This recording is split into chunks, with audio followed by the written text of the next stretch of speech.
علیکم ناظرین، frontier digital کے ساتھ میں ہوں انمول شراز۔ ناظرین، میرے ساتھ آج senior minister at time of Pervez Khattak کے ٹینیور میں جب وہ سی ایم تھے، عنایت اللہ خان صاحب موجود ہیں، جو کہ رہنما ہیں جماعت اسلامی کے، ساتھ ساتھ یہ ہیلتھ سیکٹر میں بھی اپنی سروسز سر انجام دے چکے ہیں، منسٹر رہ چکے ہیں ہیلتھ کے۔ ان سے ہم جانتے ہیں کہ جماعت اسلامی نے اب جو تحریک کا آغاز کیا ہے حق دو پشاور کو، اس کے متعلق یہ کیا کہیں گے اور اس کی وجہ کیوں پیش آئی؟ السلام علیکم سر۔ جی علیہ السلام۔ سر، پہلے تو ہم شروعات اس سے کرتے ہیں کہ جماعت اسلامی نے حق دو پشاور تحریک کا آغاز کیا ہے، اس کی کیوں پیش آئی یہ ضرورت؟ دیکھیے، اس کی ایک ہسٹری بھی ہے اور بیک گراؤنڈ بھی ہے۔ جماعت اسلامی کے موجودہ امیر حافظ نعیم الرحمان صاحب نے کراچی کی خستہ حالی پہ، کراچی کے حقوق کے اوپر حق دو کراچی موومنٹ کا آغاز کیا، اور وہ اس پہ عوام کے اندر اس کو پذیرائی بھی ملی، اور اس کے نتیجے میں کراچی کے اندر جو حکمران جماعت تھی وہ کراچی کے حوالے سے تھوڑا سینسٹیو بھی ہو گئی، اور انہیں کام بھی شروع کر دیا تھا تھوڑا بہت۔ گوادر کے بارے میں مولانا ہدایت الرحمان صاحب نے حق دو گوادر کی موومنٹ لانچ کی۔ پھر جب وہ مرکزی امیر بنے تو انہوں نے پاکستان کے حوالے سے بھی ایک ریفارم ایجنڈا ترتیب دیا ہے، اور اس میں پہلے مرحلے پہ انہوں نے جو آئی پی پیز ہے ان کو ٹارگٹ کر دیا۔ تو اس لیے ہم سمجھتے ہیں کہ جہاں لوگوں کے جنون پرابلمز ہے ان کو ہمیں اٹھانا چاہیے، اور جو ہمارے بڑے شہر ہیں پاکستان کی، وہ پاکستان کے چہرے ہیں، ان کی خوبصورتی پاکستان کی خوبصورتی ہے، اس کی بدصورتی پاکستان کی بدصورتی ہے۔ خیبر پختونخوا کے اندر جو ہمارا تاریخی اور ہسٹوریکل شہر ہے وہ پشاور ہے، یعنی پشاور کی تاریخ کوئی 5000 سال پرانی ہے، لیکن پچھلی دنوں یہ دیکھ کے دل کو تکلیف ہوئی اور بہت زیادہ اس پہ افسوس اور پریشانی ہوئی کہ پشاور دنیا کا آلودہ ترین شہر ڈکلیئر کیا گیا۔ تو دیکھیے، پشاور جو ہے وہ پروونشل کیپٹل ہے، کے پی کا مرکز ہے، اور دنیا کے اندر جو پشتون کمیونٹی ہے ان کا ایک لحاظ سے مطلب نمائندہ شہر ہے، یعنی کراچی میں بھی بہت زیادہ ہے، لیکن کراچی بحیثیت مجموعی کراچی کے اندر پشتون کمیونٹی اکثریت میں تو نہیں ہے، بڑی تعداد ہے۔ اور پھر پشاور جو ہے کنٹینیوسلی کوئی 12-13 سال مسلسل یہاں پی ٹی آئی کی حکومت رہی، پی ٹی آئی کو یہاں ووٹ ملا ہے، اور اس کو این اے پی کے اور لوکل گورنمنٹ کے اندر مسلسل ووٹ ملے ہیں، لیکن اس کے باوجود پی ٹی آئی پشاور کے جو بنیادی مسائل ہیں ان کو حل کرنے میں ناکام رہی ہے۔ پشاور آلودہ ہی نہیں ہے، بدصورت ہی نہیں بن گیا ہے، پشاور کے اندر پانی کا مسئلہ ہے، یعنی پشاور کے اندر جو پانی کا پینے کا پانی اویلیبل ہے وہ صاف نہیں ہے، اور لوگوں کی ضرورتیں بھی پوری نہیں کر رہی ہے۔ پشاور کے اندر ایک بہت بڑا مسئلہ سیوریج اینڈ سینیٹیشن کا ہے۔ پشاور کے اندر جو بہت بڑا مسئلہ ہے وہ پشاور کے اندر جو سالڈ ویسٹ ہے اس کے ڈسپوزل کا ہے۔ پشاور کے اندر ایک بہت بڑا مسئلہ جو ہے وہ ٹریفک مینجمنٹ کا ہے، روڈز جو ہے ان کے مینٹین نہیں ہے۔ پشاور کے اندر ایک بہت بڑا مسئلہ یہ ہے کہ یہاں موبائل سنیچنگ ہوتی ہے، کار سنیچنگ ہوتی ہے، ٹارگٹ کلنگ ہوتی ہے، بطخوری ہوتی ہے۔ پشاور اس جدید دور کے اندر ایک محفوظ شہر نہیں ہے، سمارٹ سٹی نہیں ہے، محفوظ سٹی نہیں ہے۔ تو اس لیے پشاور جو ہے اس کو نظر انداز نہیں کیا جا سکتا ہے، اور پشاور کے ساتھیوں نے اور جماعت اسلامی کے پی سنٹر نے جو حق دو پشاور کا موومنٹ لانچ کیا ہے، میں سمجھتا ہوں انتہائی بروقت ہے، اور تمام خیبر پختونخوا کے لوگوں کو اس کا ساتھ دینا چاہیے، پشاور کے باسیوں کو اسپیشلی اس کا ساتھ دینا چاہیے۔ میں سمجھتا ہوں میڈیا کو بھی اس ایشو کو ہائی لائٹ کرنے میں جماعت اسلامی پشاور کا ساتھ دینا چاہیے۔ عنایت صاحب، یہ بتائیں کہ آپ ہیلتھ منسٹر بھی رہ چکے، آپ کے ٹائم میں ہیلتھ کی کیا صورتحال تھی، اور اگر اب ہم دیکھیں تو ہیلتھ سیکٹر کیسا ہے؟ دیکھیں، ہیلتھ سیکٹر جو ہے اس وقت ہم نے جو پلاننگ بنایا تھا اور جو ہم نے اس کی ایگزیکیوشن کی تھی، اس کو اگر آنے والی حکومتیں امپلیمنٹ کرتی تو ہیلتھ کے اندر انقلاب آتا۔ دیکھیں میں ایک بات بتاؤں جی، ہمارے صوبے کے اندر پشاور کے اندر یہ جو بڑی 3 ٹیچنگ ہاسپٹلز ہیں ان پہ پوری صوبے سے ایک لوڈ ہے، اس کے اوپر مریضوں کا فلو ہوتا ہے۔ اس کا حل ہم نے یہ ڈھونڈا تھا کہ پوری صوبے کے اندر اپنے ہاسپٹلز کی درجہ بندی کی۔ ایم ایم اے کے دور میں جب میں ہیلتھ منسٹر تھا تو درجہ بندی کی ہم نے، 40 بیڈس کا ہاسپٹل جو ہے وہ بنوانی شروع کی. اس کو ہم نے کیٹیگری ڈی ہاسپٹل کا نام دیا. اچھا. وہ پھر اس کے بعد کیٹیگری سی ہاسپٹل تھی, 100 بیڈس کے ہاسپٹل تھے. پھر اس کے بعد کیٹیگری بی ہاسپٹل تھے, وہ 200 بیڈ کے ہاسپٹل تھے. پھر کیٹیگری اے ہاسپٹل تھے, یہ 300 بیڈس کے ہاسپٹل. اس کے بعد ٹرشری ہاسپٹلس, سیدو میں ٹیچنگ ہاسپٹل بنایا, ڈی آئی خان میں ٹیچنگ ہاسپٹل بنایا, بنو میں ٹیچنگ ہاسپٹل بنایا, کوہاٹ میں ٹیچنگ ہاسپٹل بنایا, مردان کے اندر ایم ایم سی جو ہے اس کو بعد میں اے این پی کے حکومت نے ٹیچنگ ہاسپٹل کا درجہ دیا. یہ قاضی حسین احمد میڈیکل کمپلیکس ہے جو ہم نے شروع کیا. لیکن دیکھیے وہ جو پروجیکٹ تھا اس کو میچیور نہیں کیا گیا, اور مسلسل دباؤ رہا پشاور کے بڑے ہاسپٹلس کے اوپر, مسلسل دباؤ رہا. یعنی ضرورت اس بات کی ہے کہ ہم جو پیریفریز ہے اس کو ڈیولپ کریں, ڈسٹرکٹ ہیڈ کوارٹرز ہاسپٹلس کو ڈیولپ کریں, اور ریجنل سینٹرز ڈیولپ کریں. 3-3 4-4 اضلاع کے اوپر ریجنل سینٹرز ڈیولپ کریں, وہاں تمام فیسلٹیز دے دے, ڈاکٹرز دے دے, اور اس کے ساتھ ساتھ state of the art equipments دے دے, اور اس کا جو مینجمنٹ ہے اس کو بہتر بنائیں. تو اس کے نتیجے میں بڑے ہاسپٹلس کے اوپر لوگوں کا فلو کم ہو جائے گا. لیکن بدقسمتی یہ ہے کہ ہمارے جو خیبر پختونخوا کا دارالخلافہ ہے پشاور, اس کے اندر ہمارے بڑے ہاسپٹلس کے اندر ہمارے بعد, جب میں منسٹر تھا, ہمارے بعد کوئی بڑی انٹرونشن نہیں کی گئی. اچھا, پچھلی دنوں مجھے بڑی حیرت, یہ لوگ تو بہت بڑے بڑے دعوے کرتے ہیں, مجھے بڑی حیرت ہوئی کہ شفیع جان جو کہ ان کے اسپوکس پرسن ہے, انہوں نے بڑے ایک ذمہ دار پلیٹ فارم پہ یہ جھوٹ بولا کہ ایل آر ایچ ہم نے بتایا ہے, ایچ ایم سی ہم نے بنائی ہے. بھئی ایل آر ایچ تو 1924 میں بنا ہے. ایل آر ایچ کا جو نیا بلاک یہ کلیم کرتے ہیں جس پہ عمران خان کی تختی ہے, یا اس کی جو کیجولٹی ہے ایمرجنسی بلاک ہے, اس پہ شوکت یوسفزئی کی تختی ہے, یہ میں نے شروع کیا تھا ایز اے منسٹر. یہ نیا بلاک بھی میں نے شروع کیا تھا. اس پشاور کے اندر اتنی کہ یہ جو پشاور کے اندر پشاور انسٹیٹیوٹ آف کارڈیالوجی ہے جس کے اوپر عمران خان کی تختی ہے, یہ ایم ایم اے کے اندر ہم نے شروع کی تھی. یہاں جو انسٹیٹیوٹ کڈنی ڈیزیز ہے یہ ہم نے بنائی تھی. اس کے ساتھ ساتھ جو برن اینڈ ٹراما سینٹر ہے یہ ہمارے دور میں بنا تھا. انسٹیٹیوٹ آف چائلڈ ہیلتھ ہمارے دور میں بنا تھا. خیبر میڈیکل یونیورسٹی جو ہے ہمارے دور میں بنی ہے. خیبر گرلز میڈیکل کالج ہمارے دور میں بنا ہے. تو اس لیے انہوں نے کوئی بڑا پروجیکٹ صوبے کے اندر ہیلتھ کے اندر نہیں کیا ہے. ان کا جو فلیگ شپ پروجیکٹ ہے وہ صحت انصاف کارڈ ہے, لیکن صحت انصاف کارڈ بھی فیڈرل ٹرانسفرز پہ ڈیپینڈنٹ ہے. مرکز سے پیسے آئیں گے, این ایف سی کے اندر ان کو اپنا شیئر ملے گا, اور این ایف سی سموتھلی ہوتی رہے گی تو یہ چلا سکیں گے. اپنے ان کے پاس پیسے نہیں ہے, کیونکہ یہ صوبہ جو ہے ڈیپینڈنٹ ہے مرکز کے اوپر. یہاں ان کی اپنے ریونیوز جو ہے وہ 7% 8% ہے, مرکز سے جو ٹرانسفر ہوتے ہیں وہ 92-93% ہے. تو اس لیے مرکز کے پیسوں کے بغیر یہ صحت انصاف کارڈ بھی نہیں چلا سکتے ہیں. صحت انصاف کارڈ بیٹھ جائے گا. صحت انصاف کارڈ کے اندر کرپشن بھی ہے, لیکیجز بھی ہے, گوسٹ ٹریٹمنٹ بھی ہے, اس پہ آڈٹ پیری بھی آئے ہیں, رپورٹس بھی آئے ہیں. لیکن اس کے باوجود میں سمجھتا ہوں کہ اس قسم کی ایک حکومتی سطح پہ غریب لوگوں کی مدد کی ضرورت ہے. گو کہ اس میں اکراس دا بورڈ غریب اور مالدار دونوں کو ٹریٹ کیا جاتا ہے. اس پہ مجھے ایک تھوڑا اعتراض ہے. میں سمجھتا ہوں کہ صحت انصاف کارڈ کے اندر ریفارمز کی ضرورت ہے, لیکن صحت انصاف کارڈ کے لیے صوبے کے ساتھ پیسے نہیں ہے. یہ ڈیپینڈنٹ ہے کیونکہ یہ صوبہ اپنا ریونیو جنریٹ کرنے میں ناکام رہا ہے.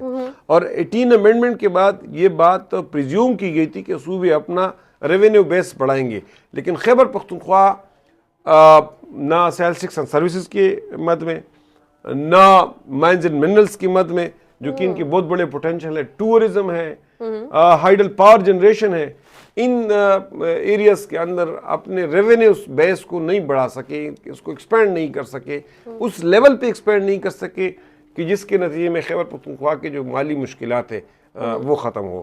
تو یہ اس حکومت کی ناکامی بھی ہے, ان کی نااہلی بھی ہے, انیفیشنسی بھی ہے, اور ظاہر ہے یہ انیفیشنٹ بھی ہے اور کرپٹ بھی ہے اور انکمپیٹنٹ بھی ہے. یہ تینوں چیزیں ان کے اندر ہے, نااہل ہے, انیفیشنٹ ہے, اور اس کے ساتھ ساتھ کرپٹ بھی ہے. جب آپ نے ان کی کرپشن کی بات کی، نااہلی کی بات کی، تو پچھلے 13-14 سال سے اس ہی پارٹی کی حکومت ہے صوبے میں، اور آپ نے پرویز خٹک کے ٹائم میں آپ سینئر منسٹر بھی تھے لوکل گورنمنٹ کے. آپ کو کیا لگتا ہے ان کی ترجیحات کیا ہیں صوبے کے حوالے سے اور پھر امن و امان کی صورتحال کے حوالے سے؟ دیکھیے پرویز خٹک کی جو حکومت تھی وہ ان کی ریلیٹیولی بہتر حکومت تھی. اچھا. اور اس وقت چونکہ یہ مرکز میں حکومت میں نہیں آئے تھے تو عمران خان اس صوبے کو شوکیس کرنا چاہتے تھے پوری پاکستان کے اندر. اور اس وقت عمران خان بھی زیادہ موٹیویٹڈ تھے اور زیادہ ان کے جو ریفارم مائنڈ سیٹ تھا وہ زیادہ اس وقت زیادہ وہ چل رہا تھا اور وہ خود ساری چیزوں کو لیڈ کرتے رہے. تو اس وقت اور کولیشن گورنمنٹ تھی، ہمارا بھی ان کے اوپر پریشر تھا، تو اس وجہ سے وہ حکومت ریلیٹیولی بہتر حکومت تھی. لیکن 2018 کے بعد انہوں نے پوری تباہی مچائی ہے. یہاں کرپشن میں اضافہ ہوا ہے، یا بیڈ گورننس میں اضافہ ہوا ہے، یہاں امن و امان کی صورتحال پیدا ہوئی ہے. یعنی ابھی Pakistan institute of peace studies کی رپورٹ آئی ہے اس سال کی، 2025 کی رپورٹ آئی ہے اور اس سال ریلیز ہوئی ہے، 2026 میں ریلیز ہوئی ہے، کہ پاکستان کے اندر 699 حملے ہوئی ہے 2025 کے دوران، اور 699 میں کوئی 450 کے اراؤنڈ جو ہے وہ خیبر پختونخوا کے اندر ہوئی ہے. یعنی اس کے بعد کوئی 200 پلس جو ہے بلوچستان میں ہوئی ہے. ہم بلوچستان سے بھی بدامنی میں بدتر ہے. تو اس لیے میں سمجھتا ہوں کہ بعد کی حکومتوں نے ڈیلیور نہیں کیا. اور ڈیلیور کیوں نہیں کیا؟ اس لیے ڈیلیور نہیں کیا کہ خیبر پختونخوا کے اندر ان کا اندازہ ہے کہ ووٹ انہیں پرفارمنس اور کارکردگی پہ نہیں ملتے ہیں، ووٹ انہیں عمران خان کی آزادی اور رہائی کے نام پہ ملتے ہیں. وہ اس میں یہ مخلص نہیں ہے. سچی بات یہ ہے عمران خان کو یہ جیل سے رہا نہیں کروانا چاہتے ہیں، کیونکہ جب عمران خان جیل سے صوبائی قیادت کی بات کریں تمام پی ٹی آئی کے رہنما، دیکھیں میں پوری صوبائی قیادت کی پی ٹی آئی کی بات کرتا ہوں. دیکھیں اگر عمران خان رہا ہو جائیں گے تو بیرسٹر گوہر جیسے لوگ جو ہے پاکستان تحریک انصاف کے پھر لیڈر بن سکیں گے. سلمان اکرم راجہ جو ہے وہ پی ٹی آئی کا لیڈر بن سکے گا. لیکن یہ تو ان کے ایبسنس کے اندر ایم این ایز بھی ہے، سینیٹرز بھی ہے، چیئرمین بھی ہے، جنرل سیکرٹریز بھی ہے، وزرائے اعلیٰ بھی ہے. عمران خان آئیں گے تو ان میں ایک بھی نہیں رہے گا. پھر یہ تو وہ تو جب تک خود اقتدار میں نہیں آئے گا اس وقت تک کسی کو اس ملک کے اندر کوئی بھی سکون نہیں ہوگا، چین سے نہیں بیٹھنے دے گا ان کو. تو اس لیے میرا خیال ہے کہ یہ اس صوبے کی بدقسمتی ہے کہ یہاں ایک پاپولر کلٹ جو ہے وہ اس صوبے کے اوپر مسلط ہے. اور انہوں نے نوجوانوں کے ذہنوں کو، پرسیپشن کو مینج کیا ہوا ہے. ان کے جو ہمارا نیا جنریشن ہے اپنے سوشل میڈیا پلیٹ فارمز کے ذریعے سے اور باہر جو بیٹھے ہوئے ہیں لوگوں کے ذریعے سے اور فیس بک اور ٹیک ٹاک اور یوٹیوب کے الگوریدم کی وجہ سے وہ نوجوانوں کو انہوں نے ذہنوں کو کنٹرول کیا ہوا ہے. اس وجہ سے لوگ پرفارمنس کی طرف نہیں دیکھتے. اور یہ ہماری ذمہ داری بنتی ہے، یہ ہماری ذمہ داری بنتی ہے کہ اس حکومت کو، جس کا اب 13واں سال شروع ہو چکا ہے، کہ ہم ان کو اکاؤنٹیبل ٹھہرائیں. ان کو اکاؤنٹیبل ٹھہرائے، ان کو لوگوں کے سامنے ایکسپوز کرے.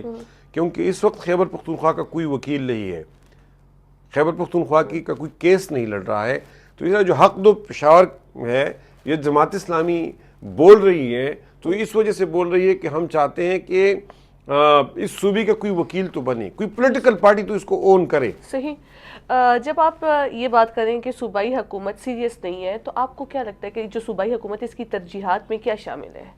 دیکھیں صوبائی حکومت کی کوئی ترجیحات نہیں ہے. میں نے آپ کو بتا دیا ان کی خود اپنی رپورٹ آئی ہے کہ اس صوبے کے اندر 49 لاکھ بچے، اس صوبائی حکومت کی رپورٹ ہے، 49 لاکھ بچے یعنی 49 لاکھ بچے اسکول ایج گوئنگ بچے 5 سے 15 سال وہ اسکولوں سے باہر ہے.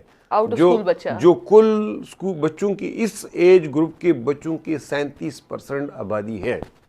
اکنامک سروے پاکستان کے اندر پچھلے سال یہ فگر آئی تھی کہ پوری پاکستان کے اندر اگر لٹریسی ریٹ پنجاب میں 66 اور 68% ہے، سندھ میں 58 یا 60% ہے، تو خیبر پختونخوا میں 51% ہے. یہاں لٹریسی ریٹ سٹک ہے. یہاں اس صوبے کے اندر بدامنی جو ہے وہ عروج پہ ہے. یہاں گورننس کولیپس ہے. ڈیولپمنٹ جو ہے وہ سٹیگننٹ ہے. اور اس کے باوجود بھی ہے جو مطلب اس صوبے کے اندر ان کی یہ پرائیورٹی نہیں ہے، نہ امن و امان ان کی پرائیورٹی ہے، صحیح، نہ ایجوکیشن ان کی پرائیورٹی ہے، نہ ڈیولپمنٹ کی نہ ہیلتھ ان کی پرائیورٹی ہے. ان کی پرائیورٹیز جو ہے وہ اس ملک کے اندر پولرائزیشن کریٹ کر کے، تناؤ کریٹ کر کے، اور گالم گلوچ کا کلچر عام کر کے، نوجوانوں کو سوشل میڈیا کے ذریعے سے مینج کر کے اپنے جو اقتدار ہے اس کو دوام دینا، یہ ان کی پرائیورٹی ہے. صحیح. جب آپ نے نوجوانوں کی بات کی تو آخری میرا سوال یہ ہے کہ آپ کو لگتا ہے کہ اب بھی اس سب کارکردگی کے باوجود بھی نوجوان نسل ان کے ساتھ کھڑے ہیں؟ لیکن نوجوان نسل کو ایجوکیٹ کرنے کی ضرورت ہے. اچھا، دیکھیں 15 سال سے لے کے 30 سال کا بچہ جو کہ پاکستان کے اندر اس کی تعداد یعنی آپ 30 سال تک جائیں گے تو آلموسٹ 50% سے زیادہ ہے. اب یہ بچے جو ہے ان کو اگر ہم ایجوکیٹ نہیں کریں گے تو جس طریقے سے ہمارے ہاں بچوں کے ہاتھوں میں اسمارٹ فون ہے، اب تو دنیا کے اندر اس کو ریوزٹ کیا جا رہا ہے، آسٹریلیا میں ریوزٹ کیا گیا، باقی ممالک کے اندر اس پہ ڈسکشن جاری ہے کہ 18 سال تک کے بچے کو تو اسمارٹ فون دینا ہی نہیں چاہیے. وہ ان کی ذہنی صحت کو تباہ کر رہا ہے، وہ ان کو شارٹ ٹیمپرڈ بنا رہا ہے، وہ ان کی جسمانی صحت کو تباہ کر رہا ہے، وہ ان کو وائلنٹ بنا رہا ہے، وہ ان کو ایک خیالی دنیا کے اندر، ورچوئل ورلڈ کے اندر وہ جی رہے ہیں. اس پہ تو باقاعدہ رپورٹس آئی ہے، تھنک ٹینکس کی اسٹڈیز آئی ہیں کہ ہمارا یہ جنریشن جو ہے اس وجہ سے تباہی کی دانے ہے. تو اس لیے اس کا غلط استعمال کر کے ان کو مینیج کیا جاتا ہے. تو میرا خیال ہے ہمیں ان پلیٹ فارم کا کوئی افیکٹو استعمال کرنا چاہیے اور اپنے بچوں کو پازیٹیولی ایجوکیٹ کرنا چاہیے اور ان کی تربیت کرنی چاہیے. ہمیں بچوں کو گالیاں نہیں سکھانی چاہیے، ہمیں بچوں کو پولرائزیشن اور تناؤ کی طرف نہیں لے جانا چاہیے. ہمیں اپنے بچوں کو بتانا چاہیے کہ آپ کا مستقبل فیس بک اور ٹک ٹاک اور یوٹیوب پہ گالیاں دینا نہیں ہے. آپ اپنی سکلز کو امپروو کریں، ان پلیٹ فارمز کو استعمال کر کے اس ملک کے لیے زر مبادلہ کمائیں اپنے لیے. پاکستان کے نوجوانوں کے اندر بہت بڑی صلاحیت ہے. آپ کو دیکھ پاکستان جو ہے ان ٹاپ 4 ممالک میں ہے جو فری لانسنگ میں آگے جا رہا ہے. پاکستان نے پچھلے سال $400 ملین کا زر مبادلہ ہماری فری لانسرز نے اس ملک کے لیے اٹریکٹ کیا ہوا ہے. تو اگر ہم ان بچوں کی ان صلاحیتوں کو کہ جو ان اسمارٹ فون کی پلیٹ فارمز پہ یا اپنے آئی پیڈز اور لیپ ٹاپس اور یہ ٹیکنالوجی کے ذریعے سے جو ان پلیٹ فارمز پہ بزی ہے، ان کو اگر ہم سکلز ان کو اپسکل کریں گے، ان کو ہنر دیں گے، ان کو ان پلیٹ فارمز کے اندر فیسلٹیز دیں گے، تو میرا خیال ہے کہ یہ بچے جو ہے پاکستان کا بنیادی جو معاشی مسئلہ ہے وہ حل کر سکتے ہیں.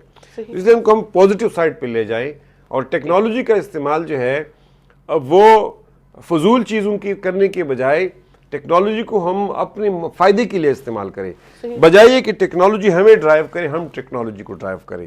یہ وہ چیز ہے کہ جس پہ ہمیں اپنے نوجوانوں کی اس راستے پہ ڈالنا چاہیے اور ہماری یہ ٹیکنالوجی ہی کو اپنے بچوں کو ایجوکیٹ کرنے کے لیے استعمال کرنا چاہیے. بہت شکریہ عنایت صاحب.